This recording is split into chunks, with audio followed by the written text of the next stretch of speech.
하나님 말씀은 사도행전 20장 28절에서 35절까지의 말씀입니다. 사도행전 20장 28절에서 35절입니다. 사도행전 20장 28절에서 35절까지입니다. 사도행전 20장 28절에서 35절, 우리 같이 함께 28절부터 35절까지 함께 합독하겠습니다.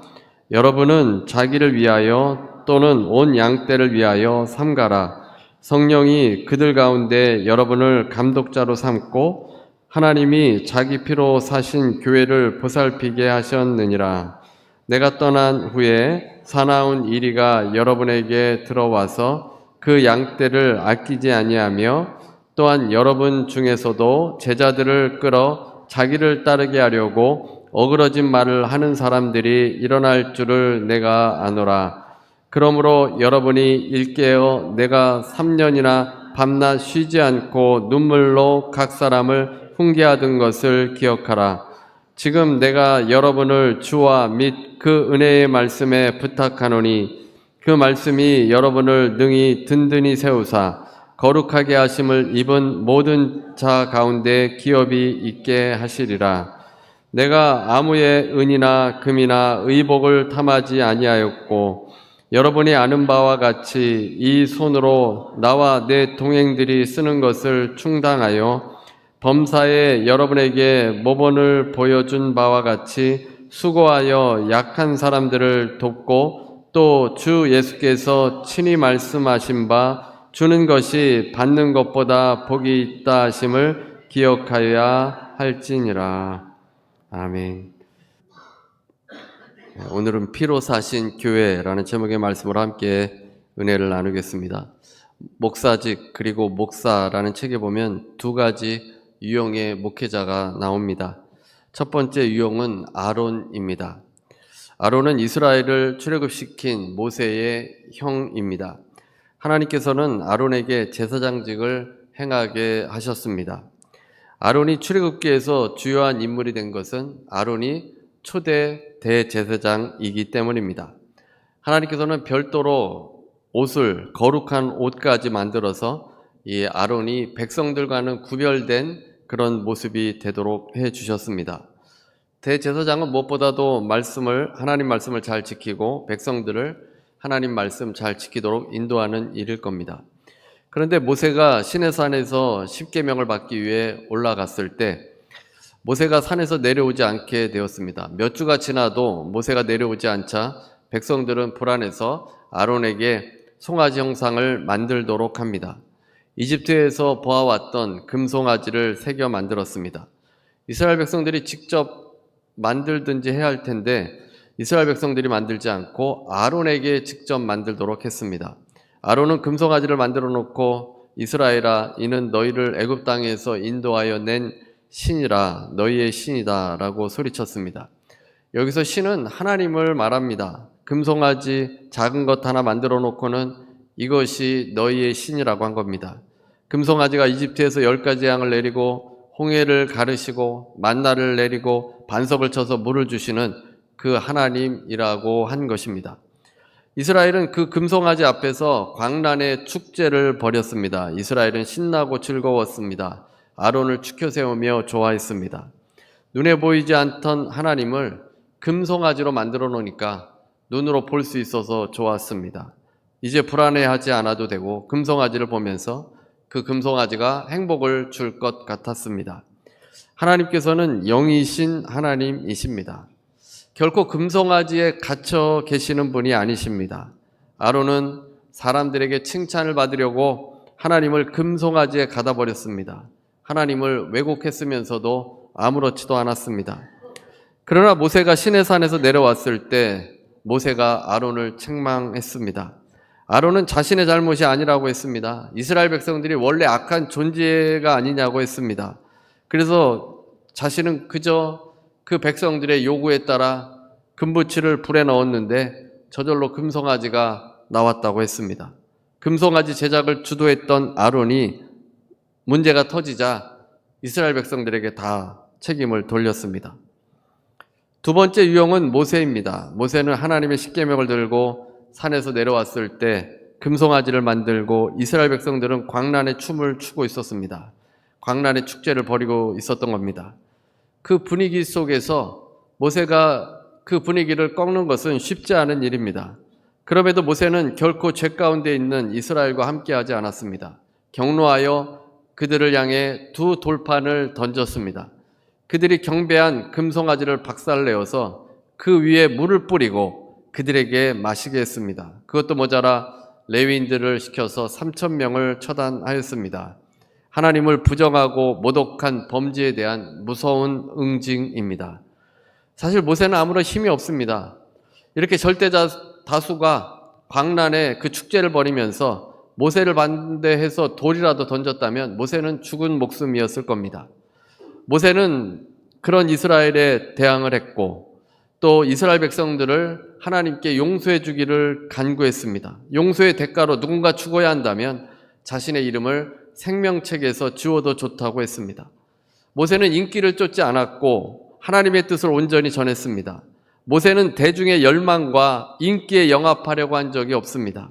이스라엘 백성들을 이용하거나 야합하여서 자기의 이익을 추구한 적도 없습니다. 하나님께서 명령하신 가나안 땅으로 인도하기 위해서 자기 목숨을 걸었습니다. 아론과 모세는 우리에게 어떤 유형의 지도자가 될 것인지 중요한 메시지를 주고 있습니다. 여러분은 어떤 유형의 지도자입니까? 아마도 지도자라고 하니까 나는 지도자가 아닙니다 라고 말할 것입니다. 그러나 여러분이 가정에 가면 가정에서는 여러분이 지도자입니다. 또 지인들을 만나면 그들이 예수님을 믿지 않고 또 믿음이 연약하다면 그곳에서 또 여러분이 지도자가 됩니다. 그래서 일터에서도 여러분이 지도자가 될 수 있고 언제든지 지도자의 모습이 될 수 있습니다. 여러분이 지도자인데 하나님의 뜻을 올곧게 전하는 모세이거나 대제사장으로 거룩한 옷을 입고 있던 아론과 같이 교회 다니면서 좀 거룩한 사람처럼 보이지만 실제로는 하나님을 왜곡하는 아론과 같은 유형의 지도자가 될 수도 있습니다. 우리는 누구를 만나든 영향을 받기도 하고 영향을 주기도 합니다.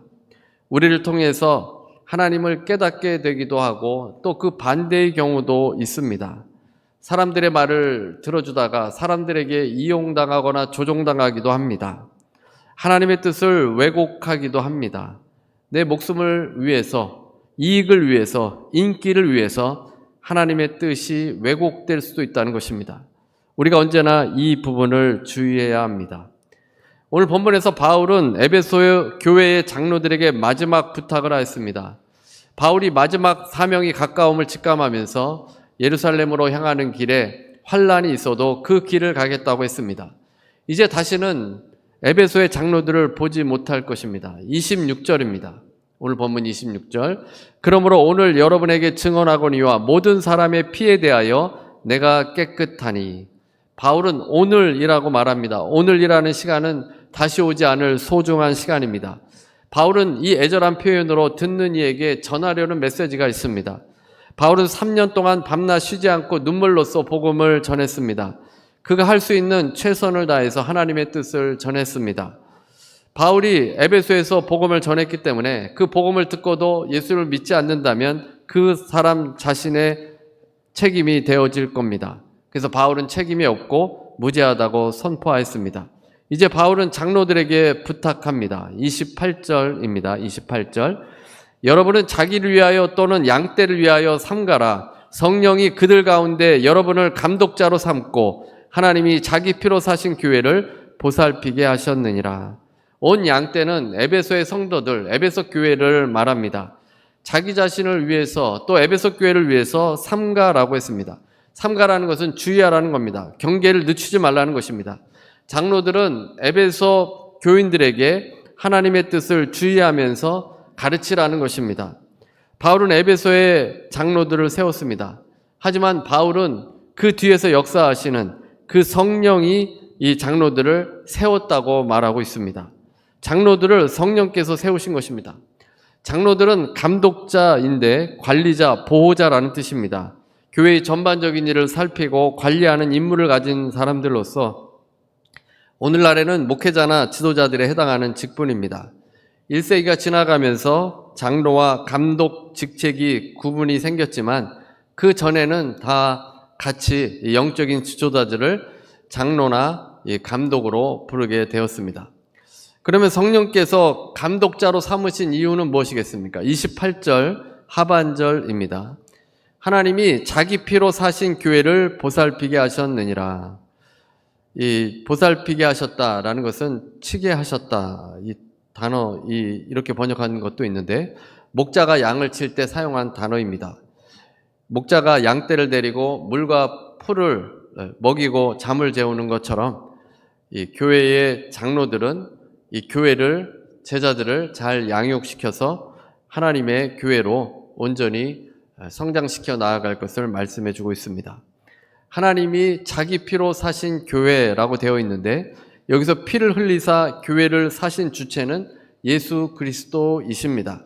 어떤 사본에는 하나님이라는 단어 대신에 주라고 번역된 사본도 있습니다. 하지만 여기서 하나님이라고 표현한 것은 예수님을 하나님으로 칭하는 것입니다.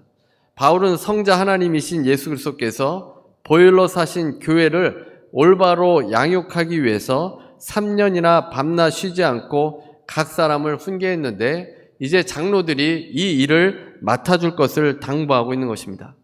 그런데 바울이 이렇게 당부하는 이유가 또 있습니다. 교회가 그냥 세워지면 말씀 위에서 잘 성장해 가는 것이 아니라 어려움이 닥치게 될 것이기 때문입니다. 어떤 어려움입니까? 29절입니다. 29절. 내가 떠난 후에 사나운 이리가 여러분에게 들어와서 그 양떼를 아끼지 아니하며. 앞으로 교회에 발생할 이단들의 공격에 대해서 예고하고 있습니다. 교회 공동체를 이단들이 이제 사나운 이리처럼 뛰어들어서 공격하게 되어집니다. 그 당시에는 이단들이 많았습니다. 이방인들이 예수님을 믿으려면 할례를 받아야 한다. 또 유대인들이 이렇게 주장하기도 했고 헬라 철학과 성경을 교묘하게 혼합한 이단들이 있었고 또 영지주의라고 유명한 이단이 있는데 육은 무조건 악하고 영만 무조건 선하다고 하는 그런 이단들이 혼란스러운 가르침을 주었습니다. 그래서 잘못된 가르침으로 그리스도인들의 신앙을 해칠 것이라는 겁니다. 이들의 특징은 자신의 가르침만이 최고의 가르침이라고 주장했습니다. 오로지 자신들이 하나님 자리에 앉아서 잘못되고 편협한 가르침을 주었습니다. 그래서 사나운 이리가 교회에 들어와서 어지럽게 합니다. 에베소의 장로들이 바울의 마지막 이 가르침을 듣고 어떻게 했겠습니까? 이 마지막에 주는 이 메시지를 잘 새겨 들었을 겁니다. 요한계시록 2장 2절입니다. 에베소 교회에게 주신 말씀인데 요한계시록 2장 2절. 내가 내 행위와 수고와 내 인내를 알고 또 악한 자들을 용납하지 아니한 것과 자칭 사도라 하되 아닌 자들을 시험하여 그의 거짓된 것을 내가 드러낸 것과. 에베소 교회에게 주신 말씀입니다. 에베소 교회는 자칭 사도라 하는 자들이 교회에 왔는데 그들은 실제로 사도가 아니었습니다. 그들의 주장을 살펴보고 그 거짓된 것을 드러냈다는 것입니다. 에베소 교회는 그들의 잘못된 것을 이제 알리게 되었던 겁니다. 정통 신앙을 잘 지켰습니다. 니골라당이라고 불리던 자칭 사도들이 에베소 교회를 찾아왔는데 그들이 정확히 누구였고 무엇을 가르쳤는지는 잘 알 수 없지만 사도행전 6장 5절에 나오는 유대교회에 입교했던 니골라의 제자들로 보고 있습니다. 그는 사도들을 돕기 위해 선출된 7 집사 중에 한 사람이었는데 집사로 일을 하다가 자기 생각대로 하나님을 왜곡했습니다. 그리고 자신의 그 주장대로 가르침을 만들어서 이단의 가르침을 사람들에게 가르치려고 했던 것입니다. 에베소의 장로들은 바울의 가르침을 들었기 때문에 바울의 이 마지막 유언과도 같은 이 말씀을 들었기 때문에 니골라당의 교훈이 인간에게서 왔는지 사탄에게서 왔는지 하나님에게서 왔는지를 구별할 수 있었습니다. 니골라당은 신앙뿐만 아니라 행위도 거짓이었습니다. 예수님께서는 열매를 보고 그 나무를 평가라고 했습니다. 그 행위로 가려낼 수 있습니다. 에베소 교인들은 니골라당을 조사한 후에 그들을 미워했습니다. 그래서 주님께서는 그들을 칭찬하셨습니다. 요한계시록 2장 6절입니다. 오직 내게 이것이 있으니 내가 니골라당의 행위를 미워하는도다. 나도 이것을 미워하노라. 에베소 교인들이 속지 않았던 것입니다. 하나님을 믿는 진리 가운데 온전히 서 있었고 흠이 없었습니다. 그런데 이제 에베소 교회에 다가올 그런 많은 위기들 가운데 그것이 다가 아니라 바울이 또 다른 이야기를 하고 있습니다. 충격적인 이야기인데 사도행전 20장 30절입니다. 또한 여러분 중에서도 제자들을 끌어 자기를 따르게 하려고 어그러진 말을 하는 사람들이 일어날 줄을 내가 아노라. 지금 에베소에서 장로들이 이제 밀레도에 와서 바울을 만나고 있습니다. 바울의 마지막 가르침을 듣고 있는데 바울이 여러분 중에서도, 이제 에베소에서 장로들이 왔는데 여러분 중에서도 교회 내부에서도 거짓 교사들이 일어나서 미혹할 것을 예고하고 있습니다. 어그러진 말로 공동체를 분열시키고 자기를 추종하게 만든다는 것입니다. 어그러진으로 번역된 단어는 비틀다, 왜곡시키다라는 뜻입니다. 하나님의 가르침을 왜곡시켜서 옳은 길에서 벗어나게 하는 것입니다. 교인들을 달콤한 말로 유혹을 해서 자기를 따르게 하고 하나님의 가르침에서 벗어나게 하는 사람들입니다. 지금 바울을 만나서 눈물로 헤어지게 되었는데 그 중에서 주님의 가르침을 왜곡해서 자기를 따르게 하려는 사람들이 일어난다고 했습니다. 여기서 사람이라고 하지 않고 사람들이라고 복수형으로 말하고 있습니다. 교회 안에서 그런 사람들이 일어나게 된다는 겁니다. 마치 니골라라는 사람이 7 집사 중에 한 사람이었는데 그 내부에서 예수님의 가르침에 반대하는 자가 일어났던 것처럼 교회 안에도 우리가 같이 이렇게 신앙생활하는데 그 교회 안에 누군가가 자기를 따르게 하려고 진리를 왜곡하는 일들이 일어나게 된다는 것입니다. 바울을 찾아온 사람들은 믿음이 대단한 사람들입니다. 충성된 자들이고 열심히 있는 사람들입니다. 바울로부터 복음을 들어서 예수님을 믿은 사람들이고 바울에게 세례를 받은 사람들이고 바울이 그들을 장로로 세워주었습니다. 그렇게 찾아온 장로들에게 바울이 이제 여러분들이 있어서 마음이 든든합니다. 여러분들은 분명 잘 해내실 겁니다. 교회를 잘 지키시고 복음으로 부흥 발전하도록 그렇게 해 주십시오. 이렇게 말했더라면 그 장로들이 얼마나 기쁜 마음으로 돌아가겠습니까? 그런데 바울이 말한 것은 너희 중에 자기를 따르게 하려고 왜곡되게 주장하는 자들이 있을 거라는 것입니다. 진리를 왜곡한다는 것은 무슨 뜻입니까? 말씀 그대로를 전하지 않고 바꾸어서 전한다는 겁니다. 성경의 메시지, 예수께서 하신 메시지를 그대로 전하지 않는 겁니다. 사도 바울이 지금 간곡하게 당부하면서 앞으로 이런 일이 일어날 것이라고 인간이 죄성을 가졌기 때문에 그 죄성으로 복음도 왜곡할 것이라고 경고하고 있는 것입니다. 왜 그대로 전하지 않고 왜곡하는 것입니까? 자기 욕심 때문입니다. 인기를 얻기 위해서입니다. 자기를 따르게 하려고 한다면 이단입니다. 복음에서 어긋난 메시지입니다. 인기를 쫓게 되면, 자기의 욕망을 쫓게 되면 결국 말씀을 왜곡하게 됩니다. 마지막으로 바울이 당부하는 것이 하나님의 말씀입니다. 32절입니다. 지금 내가 여러분을 주와 및 그 은혜의 말씀에 부탁하노니 그 말씀이 여러분을 능히 든든히 세우사 거룩하게 하심을 입은 모든 자 가운데 기업이 있게 하시리라. 주의 은혜의 말씀에 부탁한다는 것은 은혜의 말씀이 함께 있기를 원한다는 것입니다. 마치 집이 건축되듯이 말씀이 그들의 삶을 건축하게 되어서 그렇게 성장할 수 있도록 하는 겁니다. 은혜의 말씀이 장로들의 인격과 영성이 새로워지게 해주고 주께서 핏값으로 사신 교회를 온전히 이끌 수 있게 된다는 것입니다. 주님의 핏값으로 산 교회, 이 교회를 주의 말씀이 있어야 온전히 세울 수 있다는 것입니다. 교회는 그냥 다른 공동체와는 다릅니다. 라이온스 클럽과 어떤 협회와는 다른 공동체입니다. 무엇이 다릅니까? 주님께서 핏값으로 산 것이 이 교회이기 때문입니다. 주님께서 교회의 주인이 되어주시고 십자가의 대가로 세운 공동체이기 때문에 주님께서 이 교회를 이끌어가 주십니다. 이 공동체, 이 교회에서는 누구도 주인 행세를 할 수 없고 누구도 자신의 욕망에 따라서 교회를 흔들 수 없습니다. 결국 우리가 욕망에 따라 살지 않으려면 은혜의 말씀이 내 마음의 중심에 있어야 합니다. 소셜 네트워크에서 최주훈이라는 분의 글을 읽었습니다. 이분은 신학자인데 종교개혁자 마틴 루터의 이야기를 했습니다. 이 루터의 평가가 극과 극을 이룬다는 겁니다. 세상을 바꾼 유일한 사람이라고 극찬하는 사람이 있는가 하면 자기 같으면 다혈질의 인간을 절대로 친구로 두지 않는다. 이 루터를 겨냥해서 한 말입니다. 심리학자인 에릭슨은 루터는 부친 컴플렉스가 심한 환자라고 진단하기도 했습니다. 그래서 루터에 대한 평가가 다 다른데 프로테스탄트 1호, 새로운 교회 개척자, 탁월한 설교자, 반유대주의자 등등 어떻게 보느냐에 따라서 루터의 평가가 다릅니다. 이렇게 루터가 사람들에 의해서 다르게 평가되는 이유는 루터가 남긴 글이 워낙 방대하기 때문입니다. 루터의 글은 어림잡아도 8만 장이 넘는다고 합니다. 한 사람이 이렇게 많은 글을 내는 경우는 매우 드문데 맥락 없이 읽다가 보면 루터에 대해서 잘못 이해하기도 한다는 겁니다. 그런데 그 많은 사람들이 모두가 공통적으로 동의하는 한 부분이 있는데 그것은 교회의 개척자라는 사실입니다. 이런 질문을 이제 사람들이 하게 됩니다. 한낱 수도사였던 루터가 어떻게 개혁자가 됐느냐는 겁니다.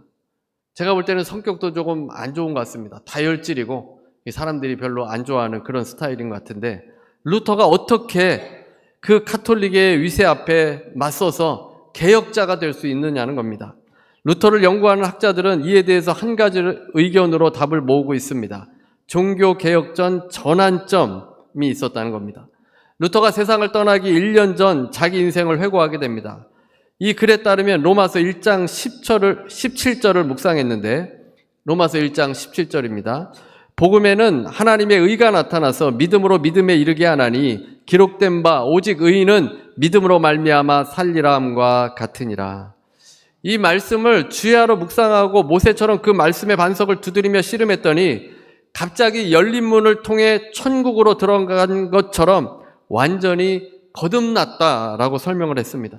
일종의 득도와 같은 깨달음을 얻은 것입니다. 이 깨달음을 얻기 위해서 산에 들어가서 수련도 하지 않습니까? 또 득음을 얻기 위해서 소리도 막 지르고 하다 갑자기 어느 순간에 득음을 얻지 않습니까? 이런 것처럼 이 하나님 말씀을 묵상하다가 그의 인생을 송두리째 바꿔버리는 놀라운 그 역사들을 경험하게 된 것입니다. 루터가 성경을 묵상하는 중에 일어났는데 루터는 이런 묵상을 죽기까지 꾸준히 지속했다고 합니다. 기도하고 이제 묵상하는 건데 기도와 묵상 없이 진정한 신학자가 될 수 없다라고 단언했습니다. 여기서 신학자는 이 학교에서 가르치는 신학대 교수가 아니라 루터가 말하는 신학자는 모든 그리스도인들을 말합니다. 여러분 모두를 다 신학자라고 말하는 겁니다. 그러니까 예수님을 믿는 모든 사람들은 다 신학자인데 기도와 묵상 없이는 진정한 그리스도인이 될 수 없다는 것입니다. 우리 모두가 기도하고 말씀을 묵상하는데 루터와 다른 점이 무엇이겠습니까? 루터는 사람의 중심으로 들어가는 것을 묵상이라고 했습니다. 말씀을 이제 우리가 소리를 내서 읽으면 그 소리에 따라서 그 소리가 귀로 들어가서 이 귀로 들어간 하나님의 말씀이 내 중심에 들어가는 것이 묵상이라고 한 것입니다. 그래서 루터는 말씀을 소리내어 읽을 때 반복해서 읽도록 했습니다. 성령께서 전하려는 뜻이 무엇인지 집중해서 읽으라고 했습니다. 말씀을 읽으면 그 말씀이 귀로 들어가 이제 이 마음에 들어올 수 있도록 해야 하는 겁니다. 핏값으로 사신 교회를 우리가 함께 지켜 나아가야 하는데 가장 중요한 것이 자기 부인입니다. 세례를 받으면서 우리는 자기 부인 결단을 하게 됩니다. 주님의 말씀이 우리 중심에 오게 되려면 내 자신을 부인해야만 합니다. 나의 욕망과 나의 죄성, 내가 원하는 것, 내 뜻을 다 부인해야 하나님의 말씀이 온전히 내 중심에 들어와서 나의 삶 가운데 열매를 맺기 시작하게 되어집니다. 그렇지 않고 교회 그냥 왔다 갔다 하면서 여러분의 욕망대로 살면 하나님의 말씀을 왜곡하게 됩니다. 예수님께서는 4가지 땅에 떨어진 씨 비유를 하셨습니다. 농부가 불어오는 바람에 씨를 뿌렸습니다. 씨가 떨어진 곳은 길가와 돌밭과 가시떨기와 그리고 옥토이었습니다. 씨가 4개의 부분에 떨어졌지만 결실을 맺은 것은 오직 옥토밭 뿐입니다. 길가는 말씀의 씨가 떨어지면 악한 자가 와서 그 마음에 뿌려진 것을 빼앗아 갑니다. 말씀을 들을 때 잡생각이 나고 여러 생각이 나서 그냥 말씀을 다 빼앗겨 버리는 겁니다. 돌밭에 씨가 뿌려졌을 때 처음에는 기쁨으로 들었습니다. 좋은 말씀이라고 생각합니다. 하지만 그 속에 뿌리가 없어서 환난이나 박해가 오면 곧 믿음을 잃어버리게 됩니다.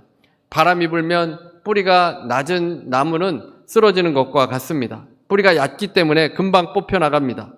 돌밭과 같은 신앙생활하는 분들이 많은데 뿌리가 깊지 않기 때문에 금방 뽑혀나갑니다. 가시떨기에 뿌려졌다는 것은 세상의 염려와 재물의 유혹 때문에 말씀이 막혀버렸습니다.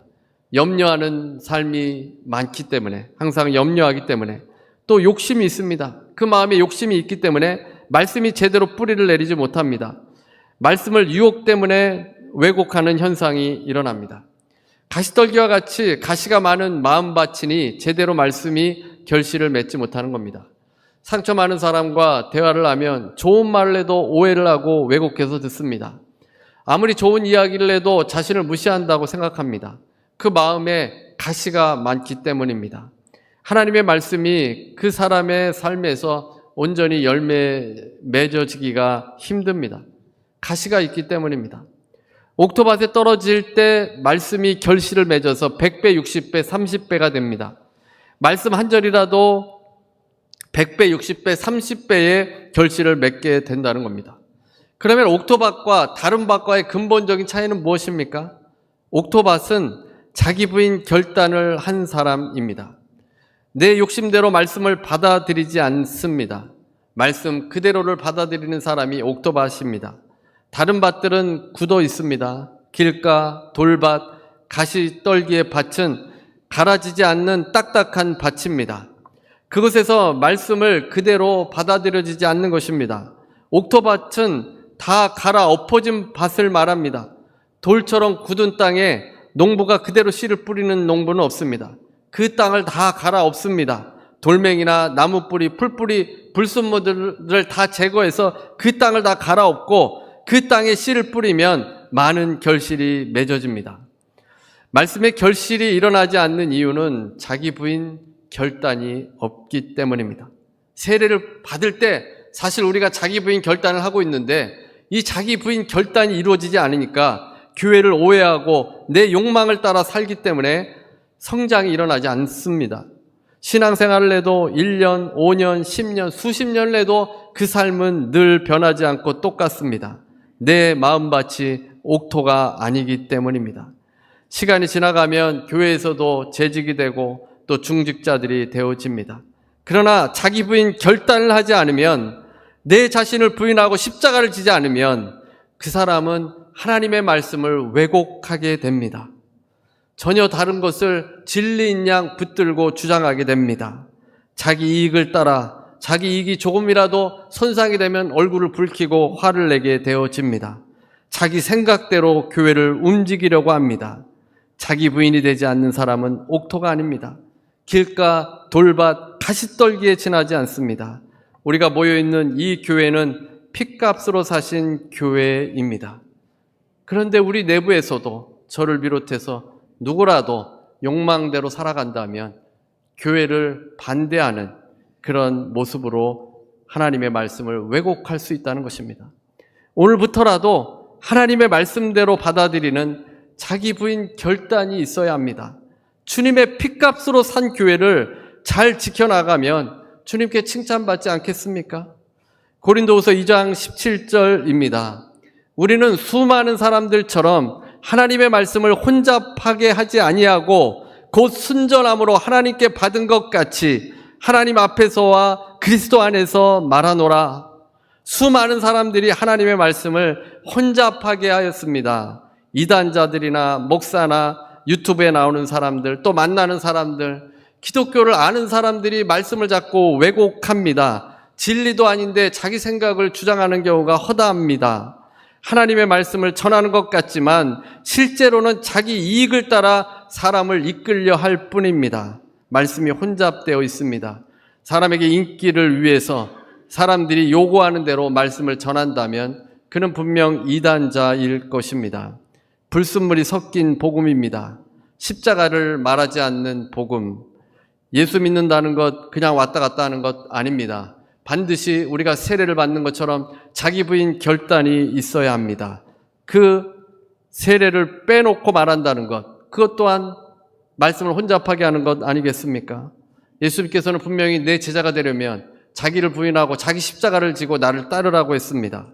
순전한 복음, 내 자신을 부인하는 그 모습으로 옥토밭이 될 때 하나님의 말씀이 내 마음의 중심에 들어가게 되고 그 중심에 들어온 말씀이 열매를 맺어지게 돼서 그 사람이 변화되고 성장되어지게 되어집니다. 바울이 당부한 것처럼 우리가 순전한 복음, 자기 부인 결단을 하여서 옥토밭이 되어서 하나님께서 부탁하신 피로 사신 이 교회를 지켜나가는 우리가 되어야 하지 않겠습니까? 그러기 위해서 늘 하나님 말씀 붙들고 자기 부인 결단하시는 저와 여러분 모두가 되시기를 주님의 이름으로 축원합니다. 우리 찬송가 208장 찬송 부르시고 기도하는 시간 갖도록 하겠습니다.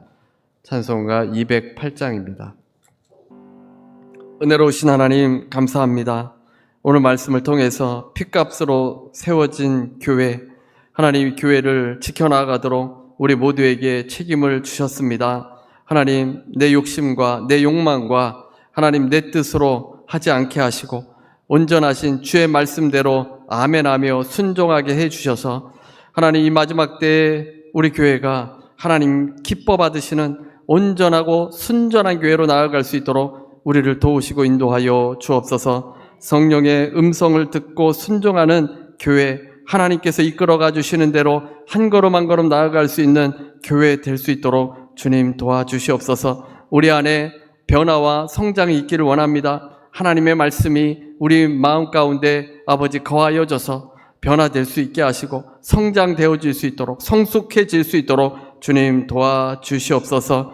아버지 또 지체들을 위해서 기도합니다. 병으로 고통당하는 지체들도 있고 아버지 문제로 어려움을 당하는 지체들도 있습니다. 모든 것이 합력하여 선을 이루어 주실 줄로 믿습니다. 아버지 또 병고침의 역사도 하나님께서 일으켜 주실 줄로 믿습니다. 예수의 이름으로 명하노니 모든 병만은 떠나갈지어다. 예수의 이름으로 명하노니 암세포는 떠나갈지어다. 예수의 이름으로 명하노니 모든 통증은 그 몸에서 묶음을 받고 떠나갈지어다. 아버지 강건하게 해주시고 아버지 건강한 몸으로 하나님 나라를 위하여 기쁘고 감사하며 주님 증거할 수 있도록 인도하여 주옵소서. 아버지 가정의 문제, 일터의 문제, 머릿속에 복잡한 문제들이 있습니까? 다 주님 앞에 내려놓길 원합니다. 하나님 의지하고 믿음으로 선포하며 나아가길 원합니다. 주님께서 함께하여 주셔서 해결받게 하여 주시고 주님의 손길을 경험하게 하여 주시고 또 그런 문제들을 통하여 내가 깨어지고 낮아지고 성장되는 역사들이 일어나도록 인도하여 주시옵소서. 지금은 우리 주 예수 그리스도의 무한하신 은혜와 아버지 하나님의 극진하신 사랑과 보혜사 성령님의 교통하시고 내주하시고 충만케 하심이 오늘 함께 예배드리는 모든 성도들 위해 개인, 가정, 일터 위에 십자가의 피로 사신 교회가 되어서 교회를 섬기는 모든 주의 백성들 위에 지금부터 영원토록 함께 있을지어다.